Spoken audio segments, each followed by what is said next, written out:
এটা বিশেষ ঘোষণা ভাওৰাগুড়ি ভিজিডিসিৰ অন্তৰ্গত মহেন্দ্ৰপুৰ গাঁৱত আমি আহাৰ উদ্দেশ্যটো হল আৰু মাইকিং কৰাৰ উদ্দেশ্যটো হল আমাৰ যেটো PMAYৰ অধীনত সাৰ্ভে হৈ আছে এই সাৰ্ভে নামত যদি কোনোবা ধন সংগ্ৰহ কৰিব বিচাৰিছে বা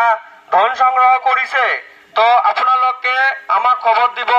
লগতে যি ধন সংগ্ৰহ কৰিব আহিব তেখেতক বহাই ৰাখি আমালোকক খবৰ দিয়ক আৰু আপোনালোকে জানে যে মাননীয় মুখ্যমন্ত্ৰী হিমন্ত বিশ্ব শৰ্মা ডাঙৰীয়াৰ অসম এক দুৰ্নীতিমুক্ত অসম বনাব বিচাৰিছে গতিকে আমাৰ মাননীয় মুখ্যমন্ত্ৰী যিবিলাক কঠোৰ নিৰ্দেশ দিয়ে বা কঠোৰ হৈছে আমাৰ দুৰ্নীতিৰ এগেইনষ্টত গতিকে আমাৰ গ্ৰামত বহুত বয়সীয়াল মানুহ আছে যিবিলাক সোশ্যাল মিডিয়াৰ লগত জড়িত নাই বা এন্ড্ৰইড মোবাইল নাই গতিকে আমাৰ এই মাননীয় মুখ্যমন্ত্ৰীৰ নিৰ্দেশখন অসম এটা কৰপশন মুক্ত অসম বনাব গতিকে মই চেয়াৰম্যান পাৰ্থনাথ পাল ভাওৰাগুৰি VCDCৰ গতিকে ময়ো জনাই দি গলো আপোনালোকে 1 টকাও দিব নালাগে কোনোবাই যদি খুজিছে আপোনালোকে খবৰ দিয়ক কৃষি চকী হওক বা পশু চকী জীৱিকা চকী যিবিলাক আহিব আপোনালোকে ৰাইজৰ সহযোগ কৰি আপোনালোকে প্ৰত্যেকটো ঘৰত যাওক যিবিলাক যোগ্য মানুহ যাতে যোগ্য মানুহ বাদ নপৰে এইটোই আমাৰ অনুৰোধ থাকিল আৰু যদিবা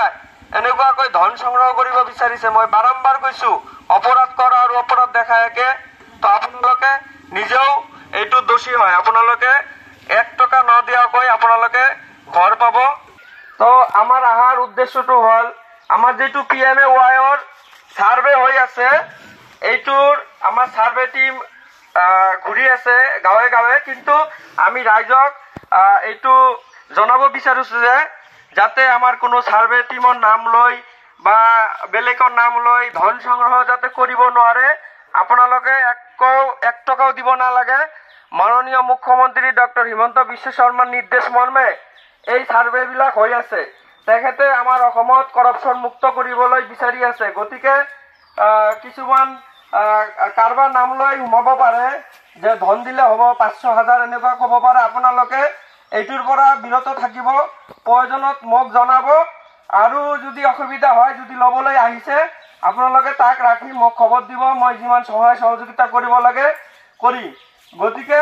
আপোনালোকে সজাগ হ'ব লাগিব মই মাইকিং কৰাৰ উদ্দেশ্যটো হল আমাৰ মাননীয় মুখ্যমন্ত্ৰী যেনেকুৱাকৈ চৰকাৰী দিছে মানে ধন সংগ্ৰহ কৰা মানুহৰ বিৰুদ্ধে লাগিছে তো বহুতে এতিয়াও গ্ৰামৰ সোশ্যাল মিডিয়াৰ লগত জড়িত নাই সকলোৰে এন্ড্ৰইড মোবাইল নাই গতিকে আমাৰ মুখ্যমন্ত্ৰী বাৰ্তাখিনি বহুতে জানিব পৰা নাই গতিকে আমি মাইকে জনাই দিছো বিশেষকৈ বয়সীয়াল মানুহবিলাক যিসকল এন্ড্ৰইড মোবাইল ব্যৱহাৰ কৰিব নোৱাৰে আমাৰ মাননীয় মুখ্যমন্ত্ৰী যিবিলাক কৈ আছে এইবিলাক শুনিব নোৱাৰে মানে শুনিব পৰা নাই মোবাইল না থাকাৰ কাৰণে গতিকে আমি কৈ দিছো কোনো ধৰণৰ টকা ধন সংগ্ৰহ কৰা মাননীয় মুখ্যমন্ত্ৰী কঠোৰ নিৰ্দেশ আছে আপোনালোকে এইটো দিয়াৰ পৰা বিৰত থাকিব লগতে আপোনালোকে যদি নিজে নিজে দিয়ে এইটো কিন্তু আপুনিও দোষী হয় দোষ কৰা দোষ দেখাটো একে হয় অন্যায় কৰা আৰু অন্যায় দেখা তো এইটোই আমাৰ সূচনা আছিল মই শ্ৰী পাৰ্থনাথ পাল চেয়াৰম্যান ভাওৰাগুৰি VCDC